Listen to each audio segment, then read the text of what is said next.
যে বন্দরে প্রতিদিন শত শত পাথর বোঝাই ট্রাকের শব্দে মুখর থাকত চারপাশ, সেখানে এখন নেমে এসেছে অস্বাভাবিক নীরবতা। দেশের দ্বিতীয় বৃহত্তম স্থলবন্দর সোনা মসজিদ দিয়ে গত ১ তারিখ থেকে পুরোপুরি বন্ধ রয়েছে পাথর আমদানি।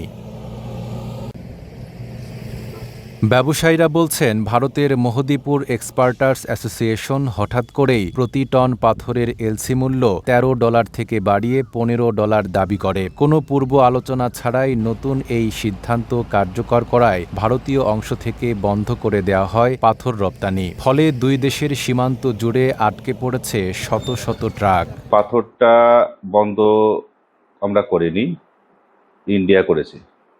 বন্ধ এ কারণে করেছে যে আমরা $13 আমাদের যে কাস্টম ট্যারিফ ভ্যালু যেটা করা আছে, এই ট্যারিফ ভ্যালু যে আমরা এলসি করতাম, এই এলসি অনুযায়ী আমাদের মাল ঢুকতো। হঠাৎ করে ইন্ডিয়ায় কোনো চিঠি বা কোনো ওই আমন্ত্রণ ছাড়া বা আলোচনা ছাড়াই ওনারা কী করলো, হঠাৎ অফ করে দিল। অফ করে দিল কেন? যে আমরা $13 এলসি নেবো না, $15 এলসি নেবো। এ বন্দর দিয়ে দিনে 300 থেকে 350 গাড়ি ইন্ডিয়া থেকে মাল ইম্পোর্ট হয়, কিন্তু বিগত দিনে আপনার ফল আমদানি বন্ধ রয়েছে। আমাদের এই পাথর $13 মাল ইম্পোর্ট করে থাকি, কিন্তু ইন্ডিয়ান এক্সপোর্টাররা আমাদেরকে $15 ছাড়া মাল দিতে চাচ্ছে না।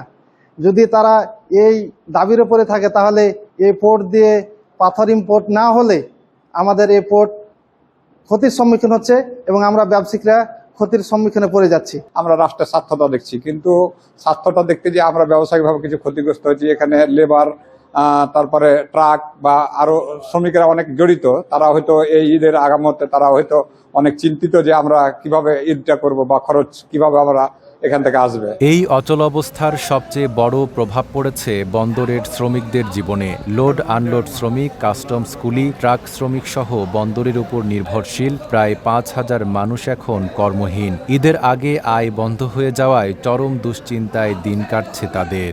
গাড়ি ঘোড়া 25 বছর আগে যা গাড়িটা হতে হয় না, পাথর ফল এলে কিছু নাই, সব আছে বন্ধ। খাবো কি ছেলে পেলে নিয়ে আমরা কি খাবো? চলবে আরো সংসারটা। এক সমস্যা মানে পোর্টে বেকার লেবার, এখন সমস্যার 1000 লেবার, 1400 লেবার আছি আমরা শ্রমিক। এখন আমরা বেকার হয়ে সিটে ঘুম কাটা আছি, দিন পাচ্ছি। ইদাল ইনকাম এখন কমে গেছে, পাথর ঢুকে না, ফল ঢুকে না, আরো পেঁয়াজ ঢুকে না, আরো সবকিছু মালামাল কমে গেছে, আমাদের ইনকামটাও কমে গেছে, আয় উন্নতি নাই। আমরা এখন খাবো কি করে তাই ভাবছি।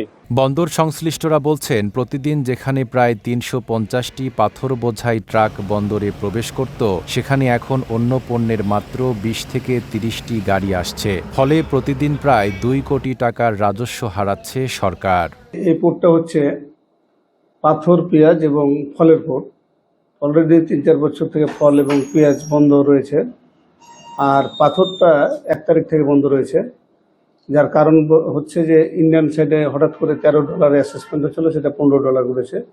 আমার জানা মতে অন্যান্য পোর্টে $13 হচ্ছে। যেহেতু অন্যান্য পোর্টে $13 হচ্ছে, সেক্ষেত্রে এখানকার আমদানিকারকরা অপারগতা প্রকাশ করেছে এবং $13 না দিলে তারা নেবে না বলে এই মর্মে তারা সিদ্ধান্ত নিয়েছে। এবং 1 তারিখ থেকে পাথরের গাড়ি বন্ধ রয়েছে, যেখানে প্রতিদিন 300 গাড়ি 350 গাড়ি পোর্টে প্রবেশ করত, এখন বর্তমানে 20-30টা গাড়ি অন্যান্য মালের গাড়ি আসছে।